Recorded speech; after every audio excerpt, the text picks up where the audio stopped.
Although sharing a universe and being part of the same franchise, the two shows stand on their own. In actuality, the events in House of the Dragon take place around 200 years before those shown in Game of Thrones, and as stated in the pilot episode of the prequel, precisely 172 years before the birth of Daenerys Targaryen, one of the protagonists of the main series. Both series take place in Westeros, with House of the Dragon focusing more narrowly on the Targaryen family and the beginning of their demise, while Game of Thrones follows multiple story arcs that involve multiple families, as they engage in political conflicts for the control of the Iron Throne and, by extension, the Seven Kingdoms.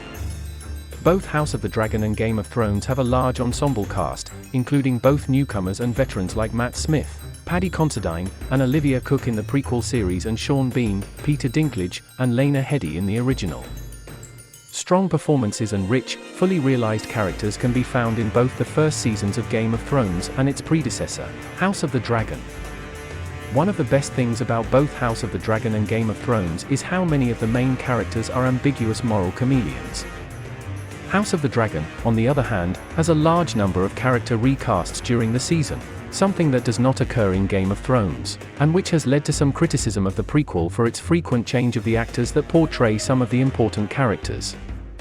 Despite being two completely different shows, the first seasons of House of the Dragon and Game of Thrones appear to be remarkably similar. With the death of the current king, Viserys Targaryen in House of the Dragon and Robert Baratheon in Game of Thrones, questions are thrown about the legitimacy and paternity of the successors to the throne, the sons of the late king's daughter Rhaenyra on the one side and Robert's wife Cersei on the other. Both of them have the same problems, with the first few episodes functioning as a setup but resulting in a slower pace in terms of plot. House of the Dragon may be easier to follow because there are fewer characters and plots to develop than there are in the first season of Game of Thrones, but the first season of Game of Thrones may have been more successful in establishing its many different characters and story arcs while making its audience care about them.